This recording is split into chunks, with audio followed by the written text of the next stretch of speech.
नमस्कार। हाजीपुर में नवंबर 2019 में देश के सबसे बड़े गोल्ड लूट कांड को अंजाम दिया गया। अपराधियों ने मुथूट फाइनेंस कंपनी से 55 किलो सोना लूटा। 10 सितंबर को इस लूटकांड के एक आरोपी हनी की गोली मारकर हत्या कर दी गई। हनी अपने साथियों से लूट के 2.5 किलो सोना मांग रहा था, जो इस लूट में उसका हिस्सा था। साथियों को डर था कि उसे मना किया तो पुलिस के सामने मुंह खोल न दे। साथियों ने 1 किलो सोना देने की बात कहकर उसे बुलाया और हत्या कर दी। इस हत्या में 4 लोग शामिल थे। सीसीटीवी के आधार पर 3 लोगों की गिरफ्तारी हो चुकी है। 2 बाइक, 2 पिस्टल और 240 कारतूस बरामद हुए। चौथा अपराधी चंचल अभी भी फरार है। चंचल भी हनी राज के साथ सोना लूटकांड में शामिल था।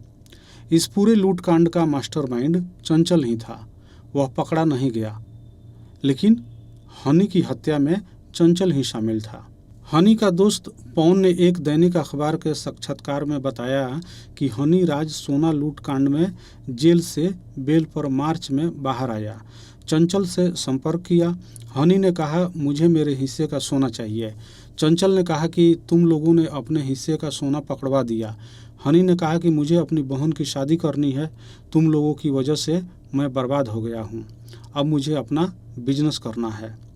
मुझे अपने हिस्से के सोने से आगे का जीवन चलाना है।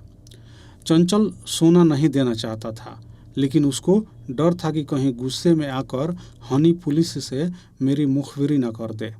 इसलिए चंचल ने हनी से मिलने के लिए एक षड्यंत्र रचा। चंचल ने मिलकर 1 केजी सोना देने की बात की। हनी ने सोचा कि चलो 1 किलो सोना भी बहुत होता है, फिलहाल यह ले लेता हूँ।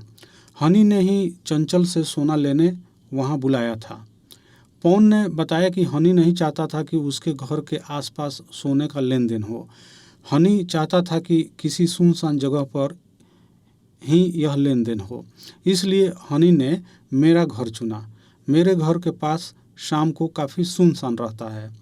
हत्या के दिन पहले अपनी दादी से कहा कि पवन की तबीयत खराब है, मैं उसी के घर जा रहा हूँ, आने में थोड़ी देर होगी। हनी मेरे यहाँ चला आया। वहाँ कुछ देर रुकने के बाद हनी रोड पर आया और चंचल को फ़ोन कर बुलाया। हनी टहलते हुए गली से निकलकर सड़क तक आ गया। सड़क पर 3 दुकानें हैं जो 7 साढ़े 7 बजे तक बंद हो जाती है। वहीं चंचल अपने दोस्तों के साथ आता है। आते ही चंचल हनी पर गोली चलाने लगता है। हनी भागता है। उसको दौड़ाकर गोली मारकर हत्या कर दी जाती है। पूरा घटनाक्रम एक दुकान में लगे सीसीटीवी कमरे में कैद हो गया। हनी के एक पड़ोसी दुकानदार ने बताया, चंचल और हनी राज एक दूसरे को कई सालों से जानते थे। दोनों में अच्छी दोस्ती थी। दोनों आसपास ही रहते थे। चंचल जहां बड़ी बड़ी चोरी में शामिल रहता था, वहीं हनी छोटी मोटी चोरियां करता था। चंचल हथियार के बल पर चोरी करता था। हनी छोटी मोटी चोरियों से खुश रहता था। चंचल कई बार हनी को अपने साथ बड़ी चोरी करने की बात करता था। कहता था, हमारे ग्रुप में शामिल हो जाओ, बहुत पैसा मिलेगा। हनी बड़े लफड़े में पड़ने के डर से मना कर देता था। चंचल कई बार हनी को हथियार का भी लालच देता था। 2017 के दिसंबर में हनी हाजीपुर बस स्टैंड से बैग और लैपटॉप चोरी करते हुए पकड़ा गया। इसके बाद हनी को जेल हो गई। चंचल ने पहले से हाजीपुर जेल में बंद सोना लूटकांड के मास्टरमाइंड पंकज को इसकी सूचना दी। चंचल ने पंकज से कहा कि हनी मेरा दोस्त है, उसका ख्याल रखना। हनी जब जेल के अंदर आया तो पंकज ने बहुत इज्जत दी, अपने ही वार्ड में रखवाया। पंकज ही हनी के खाने पीने से लेकर सब बातों का ध्यान रखने लगा। धीरे धीरे हनी को पंकज की लाइफ स्टाइल, कैदियों में उसकी पकड़, जेल के अधिकारियों से लेकर कर्मचारियों के बीच पहुंच अच्छी लगने लगी। हालांकि हनी इसके पहले भी जेल जा चुका था। पंकज ने जो हनी के लिए किया, हनी को बहुत अच्छा लगा। हनी ने खुद पंकज से अपने साथ काम पर लगाने को कहा, जिसके बाद हनी की ट्रेनिंग शुरू हुई। पंकज ने ही हनी का बेल करवाया। उसके बाद हनी और चंचल ने मिलकर अपने अन्य साथियों के साथ देश के सबसे बड़े सोना लूटकांड की घटना को अंजाम दिया। पंकज हाजीपुर के भगवानपुर का रहने वाला है।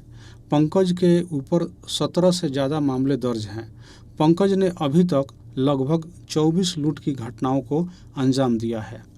सोना लूटने के मामले में यह इतना शातिर है कि मध्य प्रदेश के कटनी में हुए सोना लूट मामले में कटनी पुलिस ने पंकज को पूछताछ के लिए 2 बार रिमांड पर ले चुका है। पंकज ने अकेले ही राजस्थान के मुथूट फाइनेंस से 10 किलो सोना लूट लिया था। 55 किलो सोने के बंटवारे का हिसाब इस प्रकार है। 8 लोग इस लूटकांड में शामिल थे। तय हुआ था कि लूट में आधा हिस्सा मास्टरमाइंड चंचल का होगा, बाकी आधे में 7 लोगों को मिलता, लेकिन इसमें 6 लोगों की गिरफ्तारियां हुई। पुलिस ने 18 किलो सोना बरामद कर लिया। जेल से बाहर आने के बाद हनी का कहना था कि लूट का 37 किलो सोना बचा हुआ है। तय बात के मुताबिक इसमें मेरा 2.5 किलो सोना बनता है। चंचल का कहना था कि तुम लोगों ने अपने हिस्से का 18 किलो सोना पुलिस को पकड़वा दिया है, कुछ सोना मेरे पास भी पकड़ा गया है। इसके बाद हनी अड़ गया, मैं बर्बाद हो गया हूँ, इसी पैसे से कोई बिजनेस करूँगा, सोना नहीं मिला तो पुलिस को सब कुछ बता दूंगा। चंचल ने सोचा इसको रोकना होगा, कहीं ये पुलिस से सब कुछ न बता दे। इसलिए चंचल ने अपने दोस्तों के साथ मिलकर हनी को 1 किलो सोना देने के बहाने बुलाया और उसकी हत्या कर दी। हनी राज के पिता सब छोड़ के बाहर कमाने के लिए चले गए। हनी की मां का देहांत कई वर्ष पहले हो गया था। हनी की बहन बुआ के पास रहती है जो बगल में ही है। हनी की दादी रजिया ने बताया कि हनी की किसी से कोई दुश्मनी नहीं थी, लेकिन उसकी संगति गलत लोगों से हो गई। इसके बाद सोना लूट कांड की घटना को इन लोगों ने अंजाम दिया। हनी पकड़ा गया। जेल से बाहर आने के बाद चंचल से पैसा मांगा। इससे नाराज होकर चंचल ने मेरे पोते की जान ले ली। अब हमारा कोई नहीं है, इकलौता सहारा चला गया। हनी के घर के बगल में रहने वाली नौसीन ने बताया कि हनी को बचपन से देख रहे थे, यहीं जन्म हुआ, लेकिन आज तक आसपास किसी से कोई विवाद नहीं हुआ था। हनी को गलत दोस्तों के चक्कर में पड़कर आज जान गंवानी पड़ी। इसीलिए कहा जाता है कि कभी भी संगत गलत नहीं करना चाहिए, गलत संगत का यही अंजाम होता है। हाजीपुर अनुमंडल पुलिस पदाधिकारी ओम प्रकाश ने बताया कि सोने के बंटवारे में ये हत्या हुई है। इस हत्या में 4 लोग शामिल थे, जिसमें 3 को पकड़ा गया है। चौथे अपराधी को भी खोज लिया गया है। 1 से 2 दिन में उसको भी पकड़ लिया जाएगा। 10 सितंबर को हनी राज की हत्या हुई थी।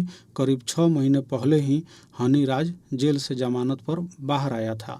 बदमाशों ने हनी राज का पीछा कर उसे ताबड़तोड़ 7 गोलियां मारी, जिससे उसकी मौके पर ही मौत हो गई।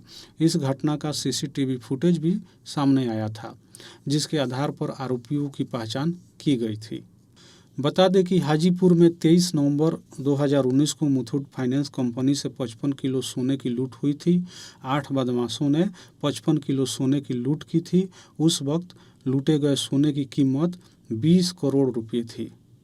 लूटे गए सोने में से पुलिस ने अब तक मात्र 18 किलो सोना ही बरामद किया है। लालच बहुत बुरी बला है, इससे सभी को बचना चाहिए।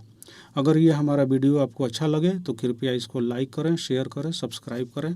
धन्यवाद।